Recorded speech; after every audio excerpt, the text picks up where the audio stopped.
Nos acompaña en este momento nuestro compañero Patricio Peralta. Bienvenido, Patricio. ¿Qué tal, Juan? ¿Cómo estás?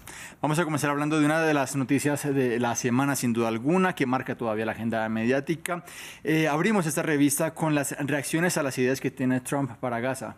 Así es, el medio The Atlantic presenta este artículo que titula "Los habitantes de Gaza no necesitan una riviera, necesitan agua". Y cuenta la historia de Marwan Bardawil, un ingeniero palestino de 61 años que ha dedicado su vida a la gestión del agua, a la construcción de la infraestructura de todo este sistema de agua potable en la Franja de Gaza. Bardawil dice que antes de la guerra ya era precario el sistema de agua, pero ahora es inexistente, y señala que en tiempos normales la población gazatí utilizaba unos 80 litros de agua por persona al día en promedio, que es una cuarta parte del agua disponible para un estadounidense promedio. Con la guerra, las personas promedio en Gaza recibían un poco menos de 1 galón de agua al día. Ya en la guerra cuenta que a veces el lado israelí abría las llaves y la poca cantidad que llegaba a la franja se desperdiciaba porque muchas de las tuberías estaban rotas. Además menciona que todo esto ha derivado en graves enfermedades que aún enfrentan los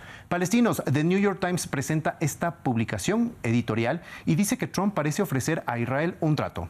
Estados Unidos tolerará la limpieza étnica de Gaza siempre y cuando, al final de esto, obtenga un terreno de primera calidad frente al mar, que es la propuesta del presidente estadounidense de tener esta riviera en Medio Oriente. Y menciona que hasta ahora tanto Israel como Estados Unidos han hablado de una expulsión voluntaria de los palestinos, pero señala que la gran mayoría están decididos a quedarse. Ahora, esta propuesta de Trump cayó con fuerza en Dearborn, Michigan, donde Trump logró y recogió el apoyo de la población árabe estadounidense para ganar en estas elecciones. La radio pública menciona que el rechazo a Biden en esta población fue por su manejo a la guerra en Gaza. Incluso le señalaban como Biden el genocida. Pero ahora hay muchos que hicieron campaña en contra de Harris, que están furiosos con esta propuesta de Trump. Incluso otros medios recogen también que votantes que apoyaron a Trump, votaron por Trump, pues están arrepentidos de haber respaldado al presidente del país. El medio español, por otro lado, trae las dificultades de repartir ayuda en Gaza que se suman a estas dificultades del agua potable que comentábamos, y que pese al alto al fuego hay quienes aún no reciben asistencia, como el caso de Itemad Washhaj, que cuenta que los camiones humanitarios han entrado, pero no sabe cómo acceder a todo lo que llevan dentro. El medio menciona que también 1 millón de personas han recibido alimentos desde el inicio del alto al fuego, pero no para vivir bien, sino para no morir. No nos podemos olvidar de Ecuador, cierre de campaña el que tuvimos este jueves de cara a los comicios de la primera vuelta del domingo.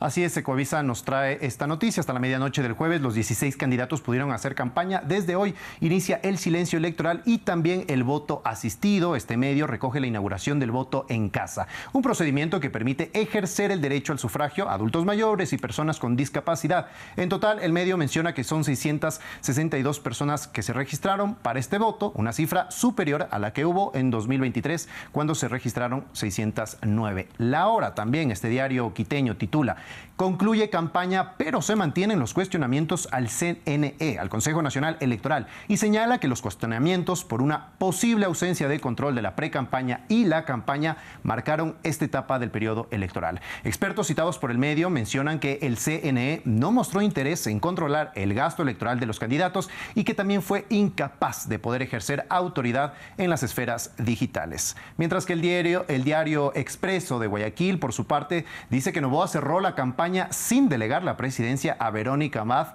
pese al fallo de la Corte Constitucional, que señaló que debía ser ella la que reemplace al jefe de Estado en caso de ausencia. Para este jueves, dice el medio, Noboa únicamente mencionó su ausencia a Cynthia Helibert, a esta funcionaria que la designó como vicepresidenta también mediante un decreto, y que ella sea la que notifique a la Asamblea. El Parlamento, por su parte, desconoció nuevamente este encargo de la presidencia. Patricio, ¿y cuál es la mirada que tiene la prensa fuera de Ecuador de estas elecciones?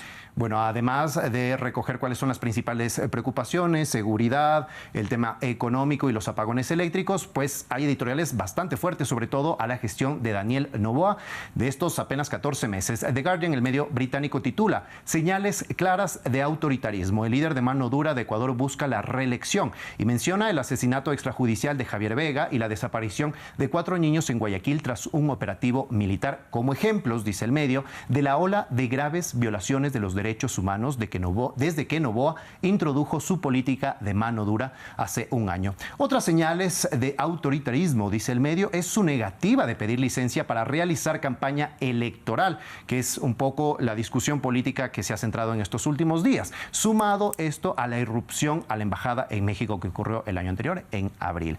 El medio español El País es aún más incisivo, con un editorial que dice Noboa el ridículo. Y dice que, perdido entre sus deseos de ser Bukele y su obstinada incapacidad de hacer cualquier cosa, el presidente se ha vuelto experto del ridículo. Y como ejemplo señala la imposición del 27% de aranceles a México, que en este editorial menciona ha generado más risas, más burlas, más memes, más stickers que alguna respuesta más seria de parte de las autoridades mexicanas. Y agrega, cito, el entendimiento de la política ingenua y trivial de Daniel Noboa incluso aislaba a sus aliados ideológicos, y cita el ejemplo también de cuando él organizó la cumbre iberoamericana, en la que no estuvo ningún presidente latinoamericano en este evento.